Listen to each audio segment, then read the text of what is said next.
Hi folks, HR Funk here. Back again with a pistol that I actually introduced in my last video. What I have with me once again today is my Smith & Wesson Performance Center M&P 40L.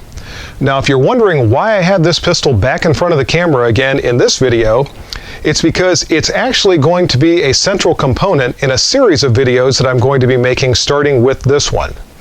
The series is going to involve what is undoubtedly going to be my greatest transition as a handgun shooter.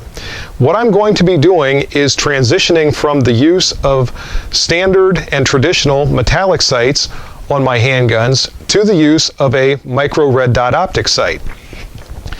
Now some of you may be thinking that doesn't sound like that big of a change, and there are certainly a lot of videos on YouTube and a lot of information online where shooters talk about using a micro red dot on their pistols, and they generally tend to like it. They talk about how much they enjoy shooting, how accurate their sights are or their shooting is with the addition of that new micro red dot optic. But what's not discussed very much, and what I'm going to talk about in these videos, is the transition for a shooter like me who has 4+ decades of experience and muscle memory built into using the iron sights on a handgun, and then making that transition to a brand new sighting system and what all is involved in that. Now what I'm going to be doing in this video is taking an in-depth look at the pistol itself and explaining why it is I'm using this particular firearm as the one for my platform for the micro red dot optic sight.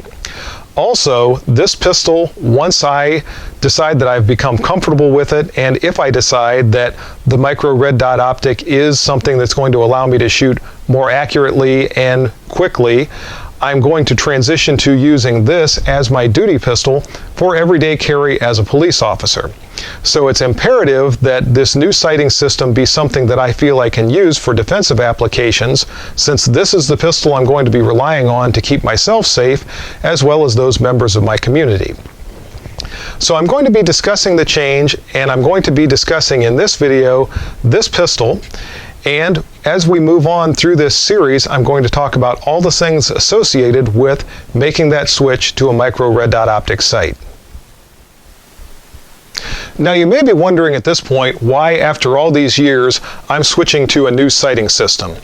The reason is because at 52 years old, my vision is not as sharp as it once was, which is a painful admission for me to make, because as a former sniper, I really relied on that crystal clear vision that I once had, and to get to the point in life where I'm starting to lose that a little bit is very difficult.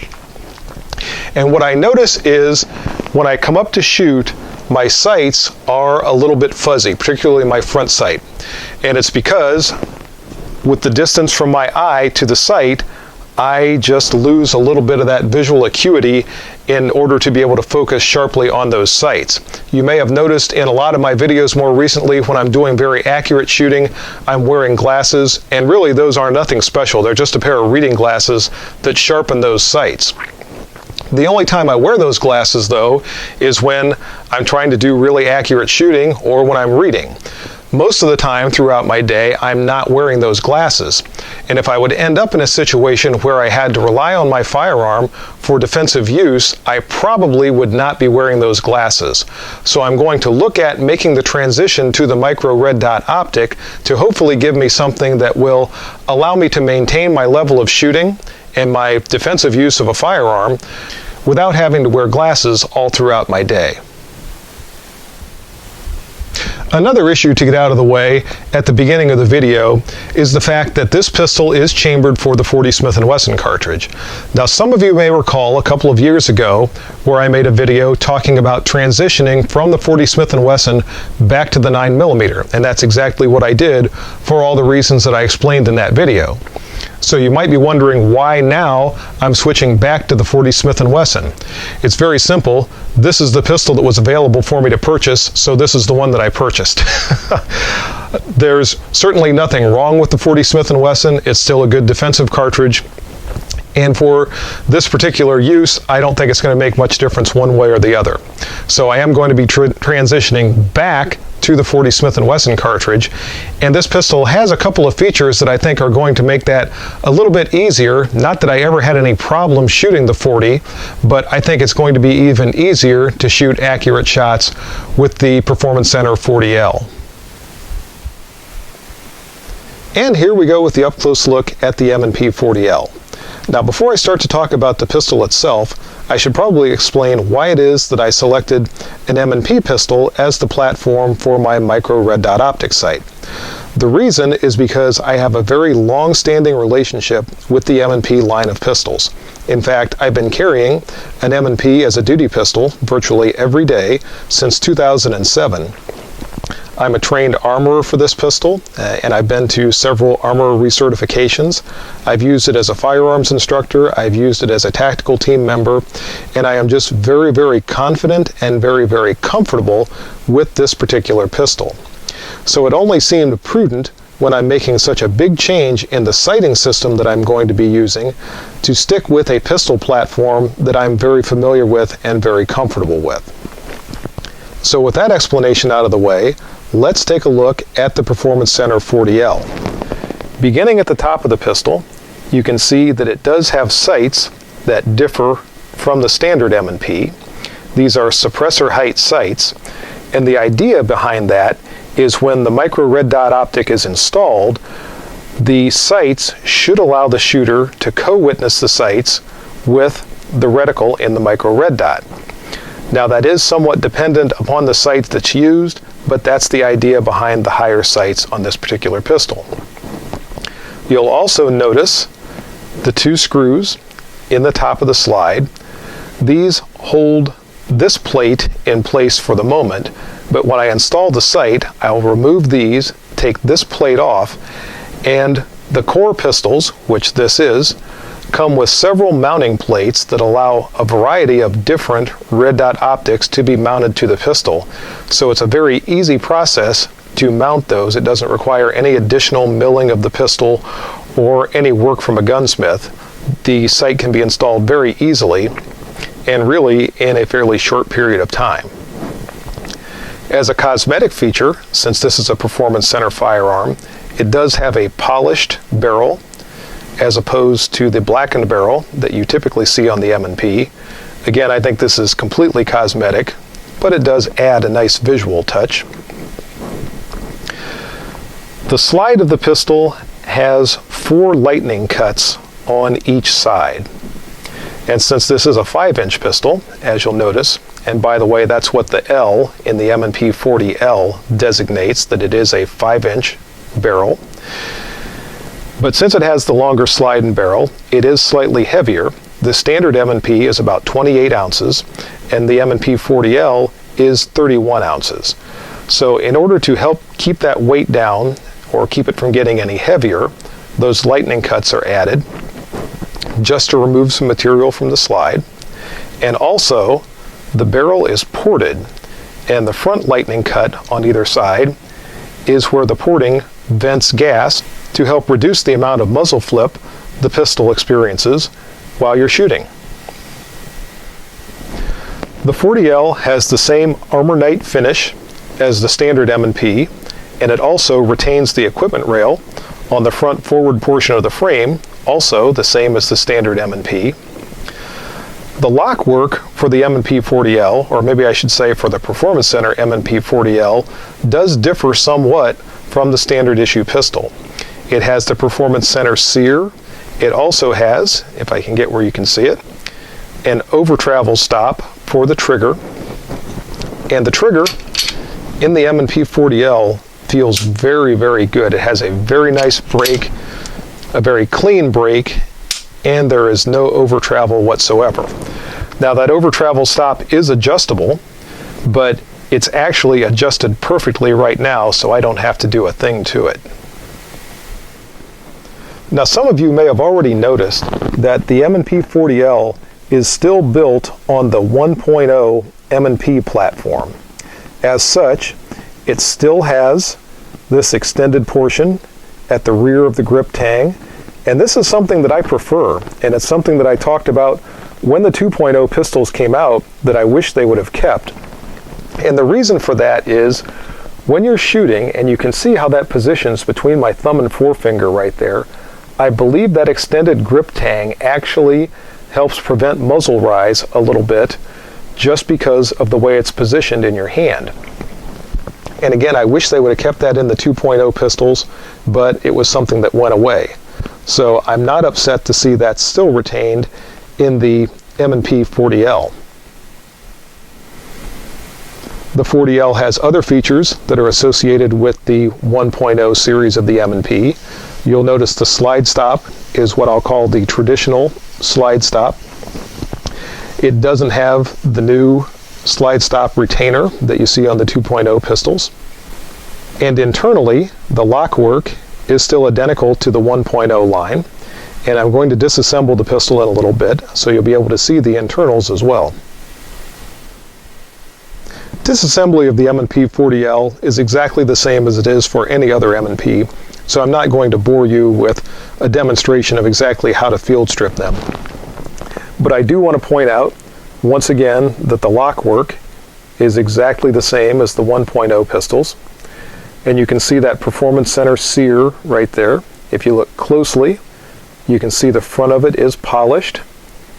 And also polished is the tail of the striker, which is part of what allows that very nice break of the trigger. And you can see that the striker block is polished, which also aids with trigger quality.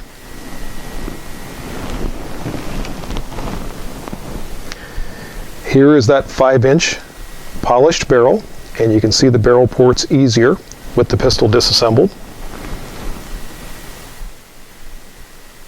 One feature from the 2.0 pistols that I wish was present on the Performance Center 40L is the grip texturing that goes all the way around the grip circumference. Now you can see the texturing on the grip insert on the 40L is more aggressive than you normally see on the 1.0 pistols. And I believe when the 2.0 pistols were designed, this texture was just enhanced and added to the entire circumference of the grip. The 40L does come with 2 additional grip inserts along with this one. This is the large, and there is a medium and a small. And the 40L takes the standard 15-shot M&P magazine. And here I have the pistol back together. And again, that Performance Center action is very smooth and has a very clean break. If you saw my last video, you know that this trigger breaks at just over 6 pounds.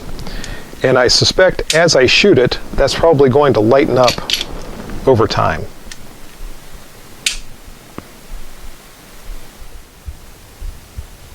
And there you have it, folks. That's the up-close and in-depth look at the Performance Center M&P 40L. At this point, it's time to pack things up and head out to the range and see how the pistol is going to perform.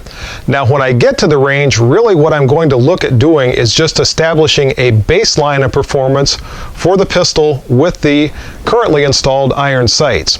That way, once I get the new micro red dot optic installed on the pistol and go back out, I can contrast the performance from today to the performance once I have that new sighting system in place and be able to see how the pistol compares or how my shooting compares, and also to get an idea of what it's going to take for me to be able to make that transition and get comfortable with that new micro red dot optic. And here we are at the range to put the 40L through its paces and see how it's going to perform. What I'm going to do in just a couple of minutes is start to shoot the 40L through my standard handgun testing battery. But before I do that, there's another issue that I want to address, and that is the concern that some folks have regarding a handgun with a ported barrel and the idea that because of the porting, they're going to lose some bullet velocity and therefore have a less effective bullet than they would have if they didn't have a ported barrel. So to begin my time here at the range, I'm going to be shooting the 40L over the chronograph, and I'm actually going to be comparing it to my original 2007 M&P 40. Now my original pistol has the 4¼ inch barrel, and the 40L has the 5-inch barrel. Generally, all else being equal, longer barrels have a higher bullet velocity than shorter barrels. So I think what's going to happen is any velocity that I might lose as a result of the porting on the 40L is going to be compensated for by the added 3/4 of an inch in barrel length. But to find that out for sure, I'm going to shoot both pistols over the chronograph and see what kind of velocity we get from each one. Now while I'm doing that, I have the chronograph and my bench and everything set up at 45 feet, so I'm also going to take a look at the 45-foot accuracy from both pistols.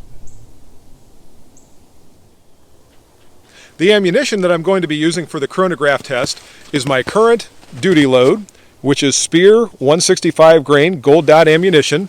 I'm going to shoot 5 rounds of that through each pistol and see what the velocities look like, and as I said, we'll also take a look at the 45-foot accuracy with each pistol and this load.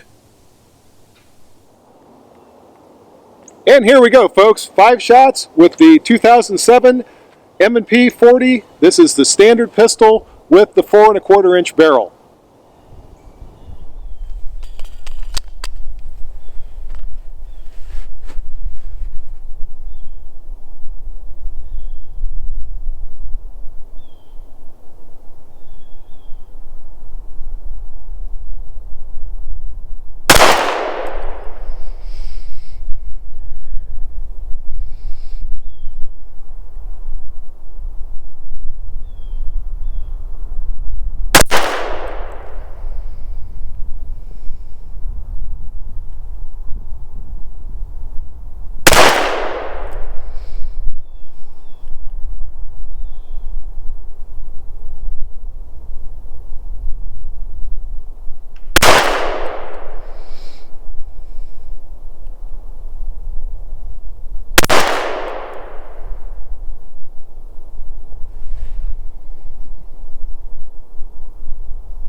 And here's the tail of the chronograph, folks, from the standard M&P 40.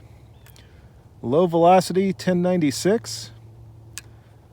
High was 1172. Average was 1124. And the extreme spread was 75 feet, or actually just a little over 75 feet per second. And here we go. First shots ever through my Performance Center M&P 40L.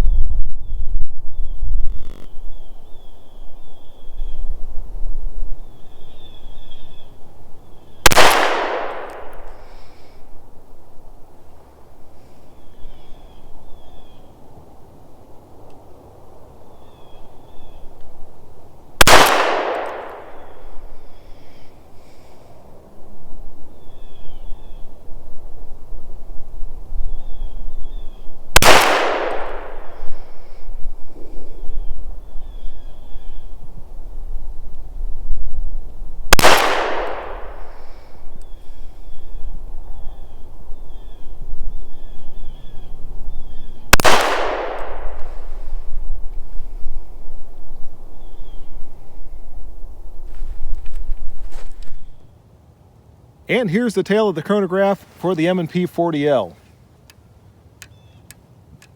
Low velocity was 1156, high 1253, average 1189, so we are about 65 feet per second faster with the 5-inch M&P 40L than we were with the 4 1/4 inch standard M&P.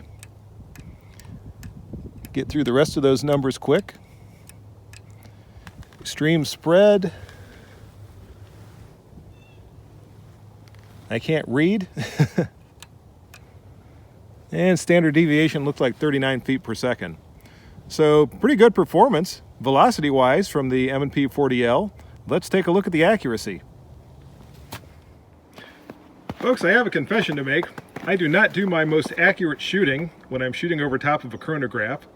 The target on the left is my 2007 M&P, and the target on the right is the Performance Center M&PL. You can see that the newer pistol has a significantly tighter group than the 2007 pistol. All those shots stayed in the black. That's about a 3-inch group from 45 feet. And again, if I wasn't chronographing, I'm sure I could do better with both pistols. And so I think we can safely conclude that there are no concerns regarding velocity loss with the ported barrel of the M&P 40L. So at this point, I'm going to start into my standard handgun testing battery. I'm going to start with an accuracy test from 30 feet. This is just going to be standing, slow fire, accuracy shooting with the 40L. And I'll move on from that to some more defensive oriented drills, and we'll really start to put it through its paces now and see how it's going to do.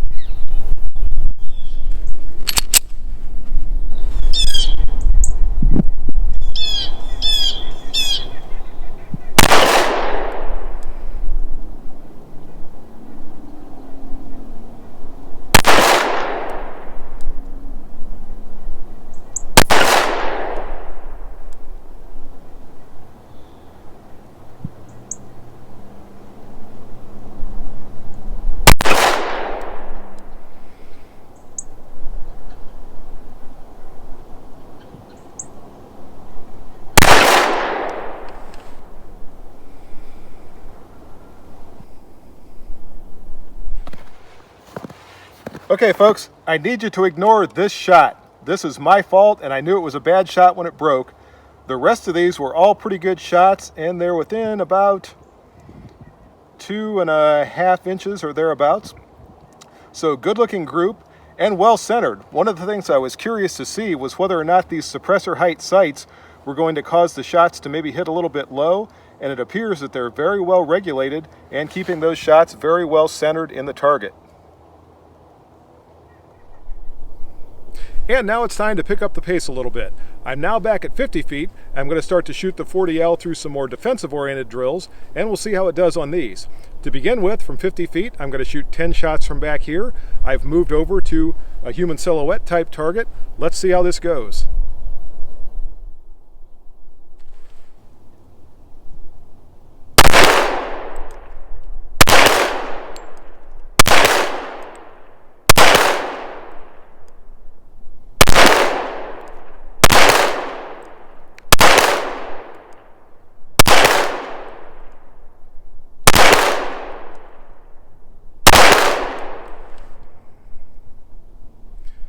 Folks, you might have noticed that hesitation when I started to shoot after I shot 3 or 4 shots. The way the light is out here with the snow behind the targets, I couldn't see the shot holes, and I couldn't figure out why I wasn't seeing holes in the target. So now I can see them, and let's go down and take a closer look and see how the pistol did. Again, that was one of the strangest things that I've ever experienced when I've been shooting a paper target. When I started to shoot, and from here all the shot holes look black, but from back there with the snow showing through from the other side and the sun lighting it up, I couldn't see these holes at all. So I just had to watch my sights, squeeze the trigger, and hope for the best. And as it turned out, that's a pretty nice 50-foot group right there, all nicely centered in the chest. All 10 shots are in there. So I'm happy this was the result. And I've now moved up to 20 feet where hopefully I'll be able to see the shot holes. From here, I'm going to be doing a failure drill, 2 shots to the body, 1 shot to the head in rapid succession with the 40L. This is where that porting really should start to prove its worth, because the pistol should not exhibit nearly as much muzzle rise, and I should be able to get the follow-up shots on the target quicker with this pistol than with the standard pistol. So let's see how it goes.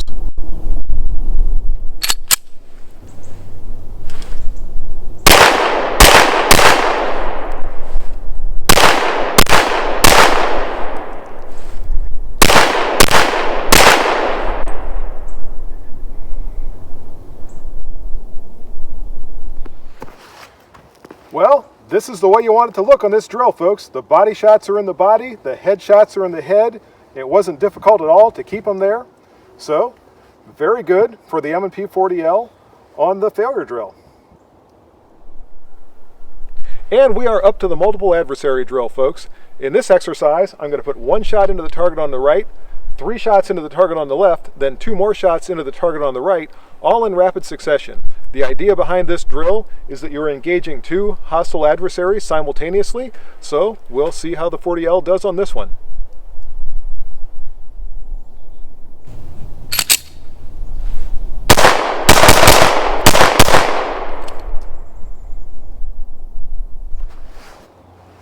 And the 40L did quite well on the multiple adversary drill.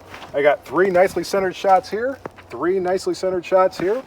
No problems at all, except you might have noticed these last 2 shots were a little bit slower. And the reason is because as I was cycling the trigger, my glove, or the finger of my glove, got stuck under the trigger.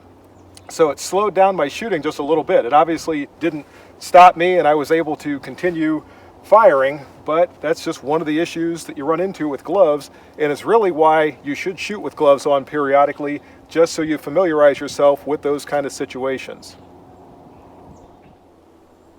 Okay folks, time to introduce the water bottle desperados to the 40L. I'm going to take them on from a distance of 30 feet and try to teach them why they should find somewhere else to practice their nefarious ways.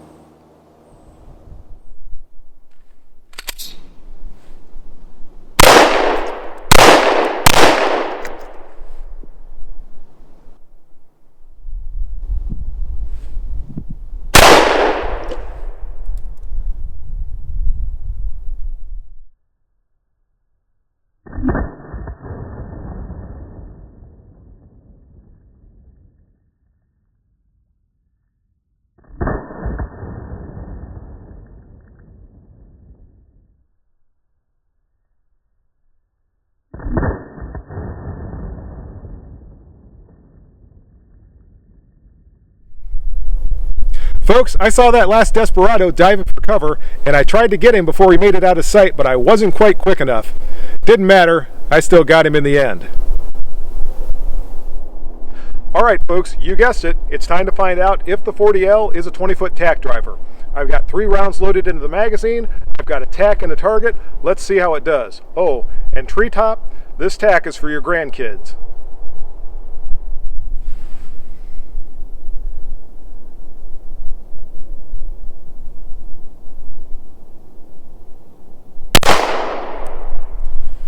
Oh, just missed it. I think that might have touched it on the way by.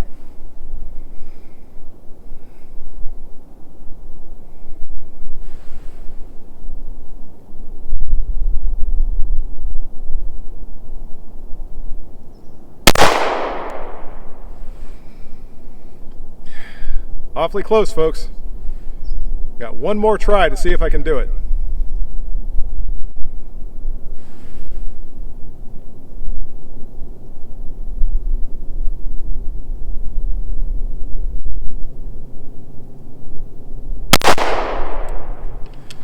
And no, not today.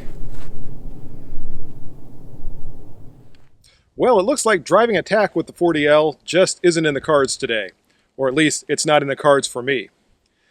Now at this point, I've put quite a few rounds through the 40L. In fact, I did quite a bit of shooting off camera too, just to get used to this pistol and to see how it's going to run. I've got about 50 rounds through it, maybe a few more than that. It has run flawlessly, which is exactly what I've come to expect from an M&P pistol. Now, one thing I notice with the porting in the barrel, the recoil impulse doesn't feel much different to me than it does with the standard 4 1/4 inch M&P 40. I can't really tell if the muzzle flip is less. It's just not feeling a lot different to me. It feels like shooting a pistol chambered for the 40 Smith & Wesson cartridge. But otherwise, the pistol has performed very well. The accuracy is good, tack driving aside. But very good with the desperados, very good on the defensive drills. And as I said back in the shop, this range trip today was just to establish a baseline for performance with this pistol. Now, when I install the micro red dot optic and come back out to shoot it again, I'll be able to gauge how I shoot with that particular sighting system as opposed to the metallic sights, and try to find out, first off, if it's going to be any different, better, or worse, and secondly, how much it's going to take for me to get used to shooting with that new micro red dot optic. So that's the video for today. I hope you enjoyed it. If you have any questions or comments, be sure to leave those below. And as always, until next time, good shooting. Bye-bye.